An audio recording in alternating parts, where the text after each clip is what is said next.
मैं शशि सिडाना स्वागत करता हूं आपका आपके अपने YouTube channel chemistry and GK Shashi Sidana पर।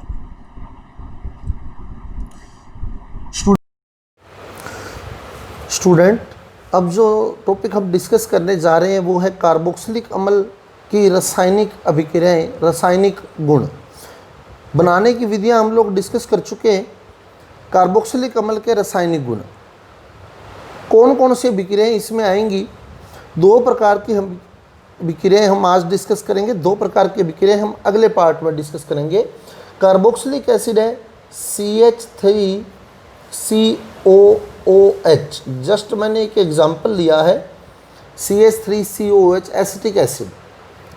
तो इसमें चार पार्ट कौन कौन से आने हैं रासायनिक अभिक्रियाओं के, वो मैं आपको पहले बता रहा हूँ। इसमें एक तो आएगा एल्किल समूह की अभिक्रिया।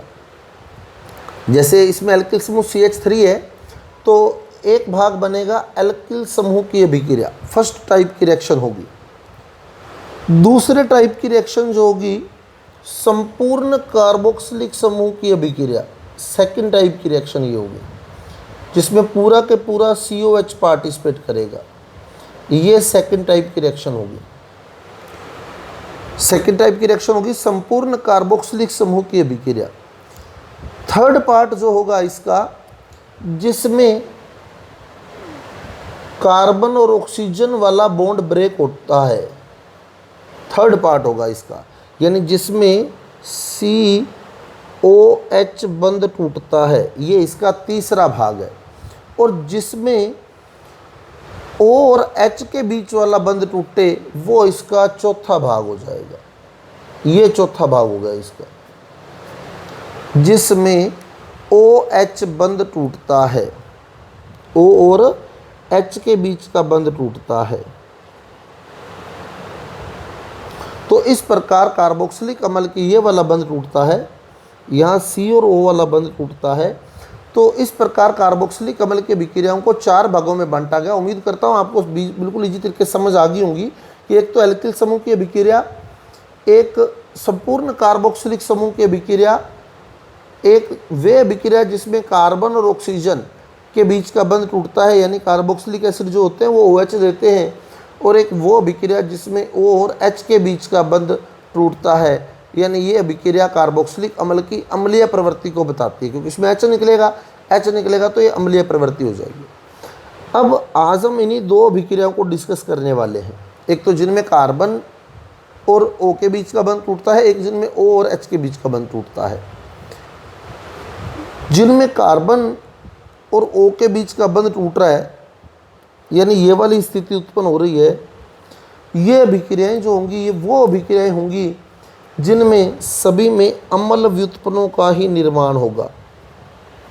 बहुत ही इंपॉर्टेंट क्वेश्चन है, जब आप कंपटीशन में बैठे हैं, अम्ल व्युत्पन्न एसिड डेरिवेटिव जब बनते हैं तो कार्बोक्सिलिक अम्ल में होने वाली अभिक्रिया है एल्किल समूह की अभिक्रिया, संपूर्ण कार्बोक्सिलिक समूह की अभिक्रिया, O और H के बीच का बंध टूटने वाली अभिक्रिया, कार्बन और ऑक्सीजन के बीच का बंध टूटने वाली अभिक्रिया।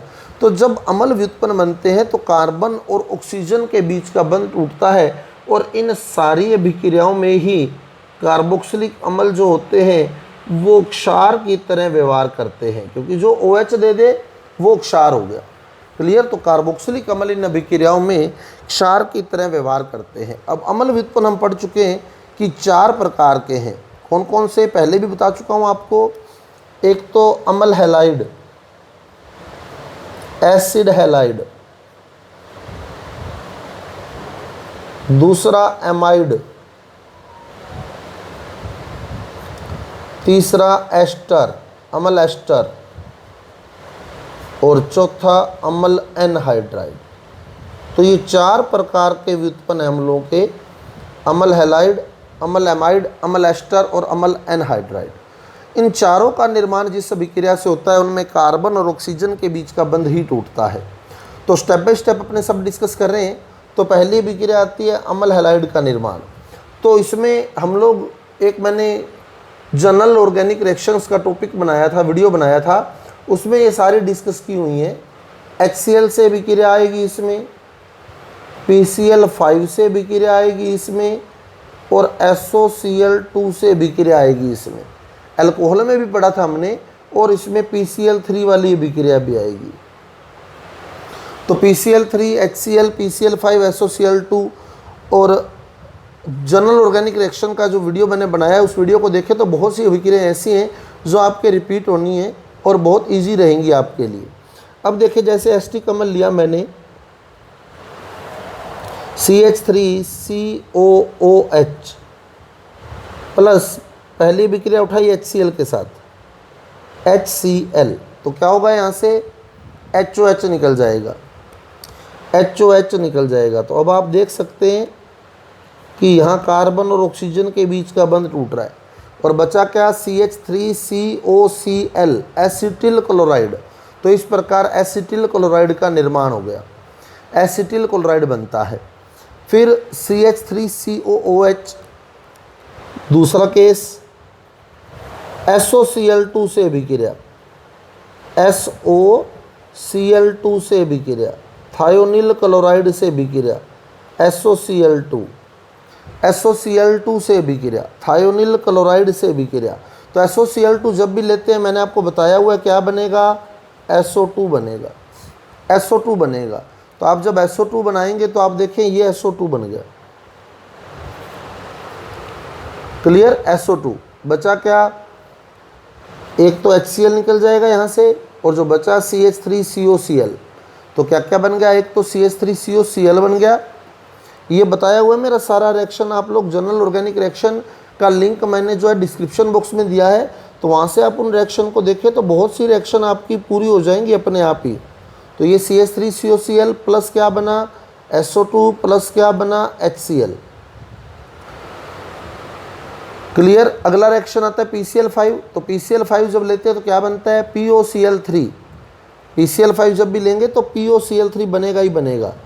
तो CH3COOH प्लस PCl5, तो यहाँ मैं थोड़ा ओपन करके दिखा रहा हूँ, PCl5।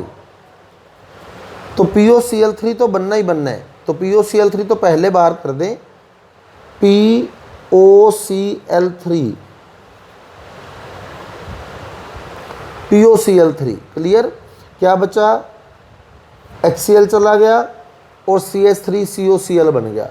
तो क्या क्या बना यहाँ, CH3COCl plus POCl3 plus HCl, acetyl chloride. अब फिर आती है PCl3 की अभिक्रिया।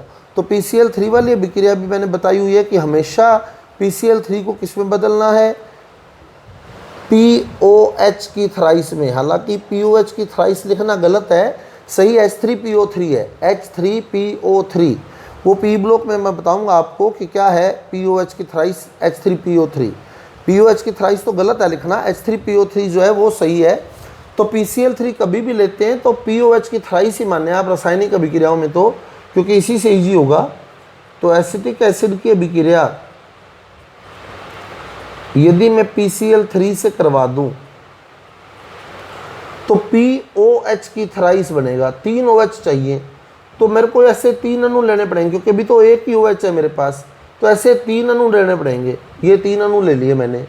अब तीनों OH यहाँ Cl की जगह चले जाएंगे, 3 OH हैं, तीनों के तीनों यहाँ आ जाएंगे Cl की जगह। तो यहाँ OH आ जाएगा, यहाँ OH आ जाएगा, यहाँ OH आ जाएगा, तो बन जाएगा H3PO3, क्लियर। 3 OH इधर चले जाएंगे, तीनों Cl इधर आ जाएंगे, तो क्या बन जाएंगे, 3 अणु तो बन जाएंगे एसिटिल क्लोराइड के, और साथ में बन गया H3PO3, H3PO3। मैं फिर कहूँगा ये सारी अभिक्रियाएं मैंने बताई हुई हैं जनरल ऑर्गेनिक रिएक्शन में, वीडियो का लिंक मैंने डिस्क्रिप्शन बॉक्स में दिया है, तो वहाँ से आप देखें तो आपके लिए बहुत ईजी हो जाएंगी। अब इसमें भी एसिटिल क्लोराइड बना, इसमें भी एसिटिल क्लोराइड बना, इसमें भी एसिटिल क्लोराइड बना, इसमें भी एसिटिल क्लोराइड बना। तो जब हम एसिटिक अम्ल की क्रिया PCl3 से करवाते हैं, HCl से करवाते हैं, PCl5 से करवाते हैं, SOCl2 से करवाते हैं, सभी में ही एसिटिल क्लोराइड बनता है, अम्ल हैलाइड बनता है। लेकिन अब हमसे वो क्वेश्चन पूछता है कि अम्ल से अम्ल हैलाइड बनाने की, अम्ल से अम्ल हैलाइड बनाने की सर्वोत्तम विधि है, यानी सर्वोत्तम विधि कौन सी है इन चारों में से? 4 ऑप्शन आपके सामने है। एक ऑप्शन PCl3 हो गया, दूसरा ऑप्शन HCl हो गया, तीसरा ऑप्शन PCl5 हो गया और चौथा ऑप्शन SOCl2 हो गया। तो 4 ऑप्शन आपके सामने है। सबसे बेटर ऑप्शन जो है वो SOCl2 वाला है। सबसे बेटर मेथड जो है अमल हैलाइड बनाने का वो है SOCl2। कंपटीशन एग्जाम में बहुत ही इंपॉर्टेंट क्वेश्चन है। तो SOCl2 क्यों? क्योंकि जब हमने SOCl2 से क्रिया करवाई, ये वाली भी क्रिया करवाई, तो यहाँ एक सह उत्पाद तो बना SO2 और दूसरा सह उत्पाद बना HCl। ये दोनों ही सह उत्पाद जो हैं ये गैसीय हैं। दोनों ही सह उत्पाद गैसीय होते हैं और आसानी से बाहर निकल जाते हैं। तो गैसीय जो सह उत्पाद हैं वो आसानी से हटाए जा सकते हैं, अलग किए जा सकते हैं। तो एसिटिल क्लोराइड जो है वो पूर्णतः शुद्ध अवस्था में प्राप्त होता है। इसलिए अमल से क्रिया करके अम्ल हैलाइड बनाने की जो सर्वोत्तम विधि है वो SOCl2 से अभिक्रिया है। कंपटीशन के अकॉर्डिंग बहुत ही इंपॉर्टेंट क्वेश्चन है, तो ध्यान रखें। अमल से अम्ल हैलाइड बनाने की सर्वोत्तम विधि है SOCl2 से अभिक्रिया। अब आता है एमाइड का निर्माण। अमोनिया से क्रिया करवा दें तो एमाइड बन जाएगा। कार्बोक्सिलिक एसिड की अमोनिया से अभिक्रिया, तो कार्बोक्सिलिक एसिड जैसे एसिटिक एसिड हो गया क्या, CH3COOH प्लस अमोनिया। जितना आप इसको ओपन करके लिखेंगे रिएक्शन उतनी ही क्लियर होगी। अमोनिया होता है NH3, तो मैंने ओपन करके दिखाया है NH3। तो जब आप यहाँ अभिक्रिया करवाएंगे तो आप देख रहे हैं यहाँ से HOH जल निकल जाएगा और एमाइड बन जाएगा CH3CONH2। CH3CONH2 जल निकल गया तो कार्बन और ऑक्सीजन के बीच का बॉन्ड टूटा है तो एमाइड बन गया CH3CONH2 एमाइड। तीसरी अभिक्रिया आती है एस्टर का निर्माण। तो ये हम पहले भी बहुत बार डिस्कस कर चुके हैं। अम्ल और अल्कोहल जब आपस में क्रिया करते हैं तो एस्टर बनता है। जैसे एसिटिक अम्ल की क्रिया मैं एथिल अल्कोहल से करवा दूं तो एसिटिक अम्ल की क्रिया, एसिटिक अम्ल हो गया CH3COOH और एथिल अल्कोहल हो गया C2H5OH। अब कंपटीशन पॉइंट ऑफ व्यू से इंपॉर्टेंट क्वेश्चन क्या है देखें। जब एस्टर का निर्माण होता है तो अल्कोहल किसके समान व्यवहार करता है, अम्ल के, क्षार के, दोनों के, कोई नहीं। ऐसे ही जब एस्टर का निर्माण होता है तो कार्बोक्सिलिक अम्ल किसके समान व्यवहार करता है, अम्ल के, क्षार के, दोनों के, कोई नहीं। तो अब ये जो इस अभिक्रिया में आप देखें कार्बन और ऑक्सीजन के बीच का बॉन्ड टूटना है अम्ल के लिए, तो अम्ल जो है वो इसमें क्षार का काम करता है और अल्कोहल जो है कार्बोक्सिलिक अम्ल इसमें OH देता है, क्षार के समान व्यवहार करता है और अल्कोहल इसमें H देता है, अम्ल के समान व्यवहार करता है। तो बहुत ही इंपॉर्टेंट क्वेश्चन है कि अल्कोहल तो इसमें H देता है और कार्बोक्सिलिक अम्ल OH देता है। जल निकल जाता है, जल निकलने के बाद जो बचा CH3CO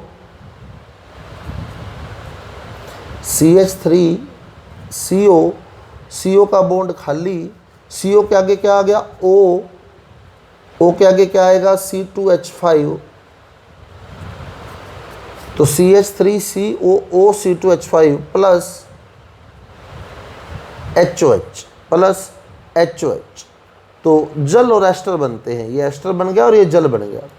ये जो अभिक्रिया होती है ये उत्क्रमणीय होती है, उत्क्रमणीय, क्योंकि एस्टर जल से क्रिया करके अम्ल और अल्कोहल बनाता है और अम्ल और अल्कोहल आपस में क्रिया करके एस्टर और जल बनाते हैं। तो ये अभिक्रिया एक उत्क्रमणीय अभिक्रिया का उदाहरण है। तो बहुत इम्पोर्टेंट बात जो है कि यह अभिक्रिया सांद्र H2SO4 की उपस्थिति में करवाई जाती है। सांद्र H2SO4 की उपस्थिति में, कंसंट्रेटेड H2SO4 की प्रेजेंस में करवाई जाती है, जिससे ये अभिक्रिया अनुत्क्रमणीय हो जाती है, एक ही साइड चलती है। ऐसा क्या होता है कि ये अभिक्रिया अनुत्क्रमणीय हो जाती है? तो जब ये अभिक्रिया हम लोग सांद्र H2SO4 की उपस्थिति में करवाते हैं तो सांद्र H2SO4 जो है वो यहाँ जल का अवशोषण कर लेता है। तो जल को ले जाता है कौन, सांद्र H2SO4। तो जल रहेगा नहीं, तो एस्टर वापस क्रिया नहीं कर सकता, ये नहीं बना सकता। क्योंकि अगर जल बचता तो एस्टर जल से विक्रिया करके वापस ये बना देता। लेकिन जब हमने सांद्र H2SO4 लिया तो सांद्र H2SO4 ने क्या किया, जल का अवशोषण कर लिया, जिससे अभिक्रिया जो है वो अनुत्क्रमणीय हो गई, यानी एक ही डायरेक्शन में चलने लग गई आगे की ओर। क्लियर? क्योंकि एस्टर अकेला तो वापस बदल नहीं सकता, तो एस्टर जल से विक्रिया करके वापस आ सकता है, अल्कोहल और अम्ल बना सकता है। लेकिन अगर हम सांद्र H2SO4 की उपस्थिति ले लेते हैं तो सांद्र H2SO4 जल का अवशोषण कर लेता है, जिससे फाइनल प्रोडक्ट एस्टर ही रहता है। अभिक्रिया की उत्क्रमणीयता समाप्त हो जाती है, अर्थात अभिक्रिया एक ही दिशा में चलने लगती है। अब आता है एनहाइड्राइड का निर्माण। तो दो कार्बोक्सिलिक अम्ल जब आपस में क्रिया करते हैं तो एनहाइड्राइड बनता है। दो कार्बोक्सिलिक अम्ल, तो CH3COOH, पेपर में आपको दो कार्बोक्सिलिक अम्ल नहीं देगा, पेपर में क्या देगा, एरो के निशान पर लिखेगा P2O5। बहुत ही इंपॉर्टेंट क्वेश्चन है, आया हुआ है। P2O5 की उपस्थिति में गर्म करने पर या सांद्र H2SO4 की उपस्थिति में गर्म करने पर, P2O5 या सांद्र H2SO4। सांद्र H2SO4 निर्जली कारक भी होता है और जल का अवशोषण भी करता है। यहाँ देखो हमने सांद्र H2SO4 लिया तो यहाँ से जल निकला, देखो निर्जली कारक भी है और बनने वाले जल का अवशोषण भी कर लेता है, क्योंकि जल का अवशोषण करेगा, जल बनाएगा तभी तो अवशोषण करेगा। तो P2O5 या सांद्र H2SO4 की उपस्थिति में अगर अकेला एस्टिक अम्ल ले लें, अल्कोहल लें तो एस्टर बनेगा, लेकिन यहाँ हमने अल्कोहल नहीं लिया। हमारे को एरो के निशान पर ये क्वेश्चन आया हुआ है कंपटीशन एग्जाम में, एस्टिक अम्ल प्लस P2O5, एस्टिक अम्ल एरो के निशान पर P2O5 गर्म करने पर, तो P2O5 जो है वो निर्जली कारक है, ये मैंने पहले ही बताया हुआ है। P2O5 आ गया, POCl3 आ गया, POCl3 भी निर्जली कारक है। P2O5 आ गया, POCl3 आ गया, सांद्र H2SO4 आ गया, निर्जली कारक है, जल निकालते हैं। तो जल निकालने के लिए हमें एक अणु इसका और लिखना पड़ेगा, CH3COOH। तो मैंने एक अणु और ले लिया, CH3COOH। अब जल निकलेगा, देखो ये OH गया और ये H गया, ये जल निकल गया। P2O5 आ जाए, सांद्र H2SO4 आ जाए, POCl3 आ जाए, ये जल निकालने का कार्य करते हैं। तो एसिटिक अम्ल एक ही लिखेगा, वो दूसरा हमें सोचना है, क्योंकि हमने जल निकालना है तो एक से जल निकल नहीं सकता। तो फिर हमने एक अणु और लिया, तो दो अणु हो गए, तो अब जल निकल जाएगा OHH।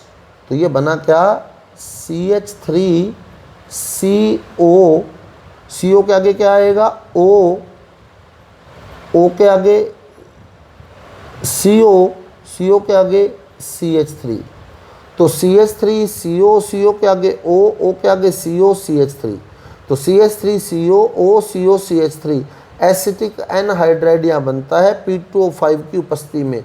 मोस्ट इम्पोर्टेंट क्वेश्चन है आपके लिए। एसिटिक अम्ल को P2O5 की उपस्थिति में या POCl3 की उपस्थिति में या सांद्र H2SO4 की उपस्थिति में गर्म करने वाला उत्पाद है एसिटिक, गर्म करने पर बनने वाला उत्पाद है एसिटिक एनहाइड्राइड, या अकेला ऑप्शन आएगा एनहाइड्राइड। क्लियर? अब वे अभिक्रियाएं जिनमें O और H के बीच का बॉन्ड टूटता है, यानी कार्बोक्सिलिक अम्ल जो होते हैं वो अम्ल के समान व्यवहार करते हैं। वे अभिक्रियाएं जिनमें O और H के बीच का बंध टूटता है, यानी कार्बोक्सिलिक अम्ल जो है वो अम्ल के समान व्यवहार करते हैं। तो इसमें जो अभिक्रिया आएगी उसमें एक तो आएगी धातुओं से, जैसे सोडियम से अभिक्रिया, दूसरी आएगी धातु कार्बोनेट या धातु बाई कार्बोनेट, जैसे Na2CO3 से अभिक्रिया। दूसरी अभिक्रिया जो आएगी वो धातु कार्बोनेट या धातु बाई कार्बोनेट, जैसे Na2CO3 से अभिक्रिया। धातु कार्बोनेट तो Na2CO3 हो गया, और धातु बाई कार्बोनेट लिखें तो NaHCO3 हो गया, सोडियम बाई कार्बोनेट या सोडियम हाइड्रोजन कार्बोनेट। तो कार्बोनेट व बाई कार्बोनेट से अभिक्रिया। और तीसरी अभिक्रिया आएगी क्षार से अभिक्रिया, जैसे NaOH से अभिक्रिया। तो धातुओं से विक्रिया, धातु कार्बोनेट व धातु बाइकार्बोनेट से विक्रिया और NaOH से विक्रिया। अब मैंने आपको पहले भी बताया हुआ है, सोडियम और हाइड्रोजन, बहुत बार बताया है, सोडियम और हाइड्रोजन जब आमने सामने आ जाएं तो आप Na को H की जगह ले जाएं और H को Na की जगह ले जाएं, अभिक्रिया आपकी अपने आप पूरी हो जाएगी। जैसे CH3COOH प्लस Na, पहली रिएक्शन है Na वाली, तो Na जाएगा H की जगह, H जाएगा Na की जगह, रिएक्शन आपकी पूरी है। तो क्या बना, CH3COONA प्लस यहाँ आ गया H। अब H के रूप में नहीं रहता, प्रकृति में H जो है वो H2 के रूप में रहता है, तो प्लस में H2 लिखेंगे। अब यहाँ H कितने हैं, 1, यहाँ कितने हैं, 2, तो आप चाहें तो इसको 2 से मल्टीप्लाई कर लें, क्योंकि 2H करने हैं आपने, ये भी 2, ये भी 2, ये भी 2, या इसको हाफ कर दें, तो 2 का हाफ 1 हो गया, वो बैलेंस करना है आपने। तो Na गया H की जगह, H गया Na की जगह, रिएक्शन आपकी पूरी है। तो यहाँ देखें हम लोग, तो इस अभिक्रिया में हाइड्रोजन गैस निकलती है, ये भी इंपॉर्टेंट क्वेश्चन है। कार्बोक्सिलिक अम्ल सोडियम से विक्रिया करके हाइड्रोजन गैस देता है, कार्बोक्सिलिक अम्ल सोडियम से विक्रिया करके हाइड्रोजन गैस देता है, तो यह विक्रिया कार्बोक्सिलिक अम्ल की कौन सी प्रवृत्ति को बताती है, तो यह विक्रिया कार्बोक्सिलिक अम्ल की अम्लीय प्रवृत्ति को बताती है। उसके बाद अगली रिएक्शन लिखे NaOH। तो अब सपोज कि यहाँ मैं NaOH लिख देता, अगर रिएक्शन वही है देखो, तो Na जाएगा H की जगह, NaOH ले लिया मैंने, ये वाला रिएक्शन NaOH ले लिया, तो Na बात यही रहनी है, Na ने जाना H की जगह, H ने जाना Na की जगह, तो Na तो H की जगह आ गया, ये बन गया, और H जब Na की जगह जाएगा तो यहाँ HOH बन जाएगा, तो हाफ H2 नहीं बन के क्या बनेगा, HOH। फर्क क्या हुआ, बस कुछ नहीं, वहाँ अकेला Na था, यहाँ NaOH आ गया, तो Na H की जगह गया, H Na की जगह गया, रिएक्शन वही है। फिर आगे आती है सोडियम कार्बोनेट Na2CO3 से विक्रिया। तो अब अगर देखें हम लोग Na2CO3 से विक्रिया कैसे होगी, देखो, तो यहाँ लिख रहा हूँ मैं, CH3COOH प्लस Na2CO3। अब आप देखिए कितने Na, 2, होना क्या है, Na ने जाना है H की जगह और H ने आना है Na की जगह। अब Na कितने, 2, लेकिन यहाँ H कितने, 1, Na 2 है, H 1 है, इसलिए हमने ये 2 अणु ले लिए। क्लियर, 2 अणु क्यों लिए वो आपको पता होना चाहिए, क्रैमिंग नहीं करनी। हमारी समस्या क्या है, हम लोग बुक से रटने लग जाते हैं, 2 Ht कमल, 2 Ht कमल, 2 CH3COH, वो गलत है।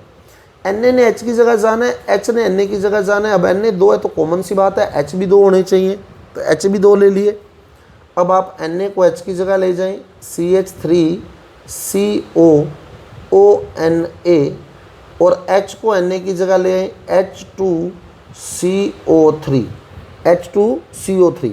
अब H2CO3 जो है ये अस्थायी है और ये टूट जाती है किसमें, कार्बोनिक एसिड है ये, H2O प्लस CO2 में, H2O प्लस CO2 में। इस प्रकार यहाँ कार्बन डाइऑक्साइड का निर्माण होता है। कार्बन डाइऑक्साइड सोडियम कार्बोनेट से विक्रिया करके कार्बन डाइऑक्साइड बनती है।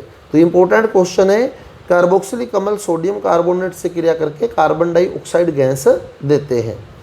अब सोडियम बाइकार्बोनेट से NaHCO3 से प्रोसेस वही है, रिएक्शन में कोई चेंज नहीं है, Na ने जाना H की जगह, H ने आना Na की जगह। अब रिएक्शन देखें क्या होगी, CH3COOH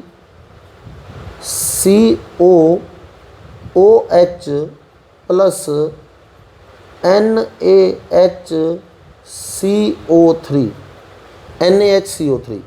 तो Na जाएगा H की जगह, H जाएगा Na की जगह, Na H की जगह और H Na की जगह। तो जब Na H की जगह जाएगा तो CH3COONA प्लस H Na की जगह आ गया, तो यहाँ H 2 हो गए, यहाँ जब H आएगा तो H 2 हो गए, तो H2CO3, यानी यही चीज़ बनी H2CO3, किस में टूट जाएगा, H2O प्लस CO2 में। तो यहाँ भी CO2 गैस ही बनती है जब हम NaHCO3 से विक्रिया करवाते हैं। तो ये रिएक्शन बहुत ही इंपॉर्टेंट है, कंपटीशन एग्जाम में बहुत बार पूछी गई है। इंपॉर्टेंस क्या है इसकी? फिनोल भी अम्लीय है, नीले लिटमस को लाल करता है। फिनोल यानी C6H5OH, फिनोल अम्लीय है, नीले लिटमस को लाल करता है। एस्टिक अम्ल भी अम्लीय है, नीले लिटमस को लाल करता है। फिर दोनों में विभेद कैसे हो? जैसे मान लो मैंने यहाँ फिनोल का विलयन लिया है, यहाँ एसिटिक अम्ल का विलयन लिया है, दोनों ही नीले लिटमस को लाल कर रहे हैं। फिर पता कैसे लगे कौन सा फिनोल है कौन सा एसिटिक अम्ल है? तो फिर हम अभिक्रिया कराते हैं सोडियम बाइकार्बोनेट से। सोडियम बाइकार्बोनेट से फिनोल कोई क्रिया नहीं करता और एसिटिक अम्ल इससे क्रिया करके CO2 गैस देता है। बहुत ही इंपॉर्टेंट रिएक्शन है कि कार्बोक्सिलिक अम्ल और फिनोल में विभेद किस रिएक्शन की सहायता से किया जाता है? तो सोडियम बाइकार्बोनेट की सहायता से। या फिर कौन सी रिएक्शन ये सिद्ध करती है कि फिनोल कार्बोक्सिलिक अम्ल की तुलना में कम अम्लीय होते हैं, या कार्बोक्सिलिक अम्ल फिनोल की तुलना में ज़्यादा अम्लीय होता है? कार्बोक्सिलिक अम्ल ज़्यादा अम्लीय है, तो ये प्रूव कर रहा है NaHCO3 से विक्रिया सोडियम हाइड्रोजन कार्बोनेट या सोडियम बाइकार्बोनेट से विक्रिया, क्योंकि फिनोल ये विक्रिया नहीं दर्शाता। स्टूडेंट्स, ये था हमारा आज का टॉपिक। यदि आपको रिएक्शन समझ आई है, वीडियो अच्छा लगा है, तो कृपया मेरे वीडियो को लाइक कीजिए, शेयर कीजिए और मेरे चैनल को सब्सक्राइब कीजिए। मिलते हैं अगले वीडियो के साथ। धन्यवाद।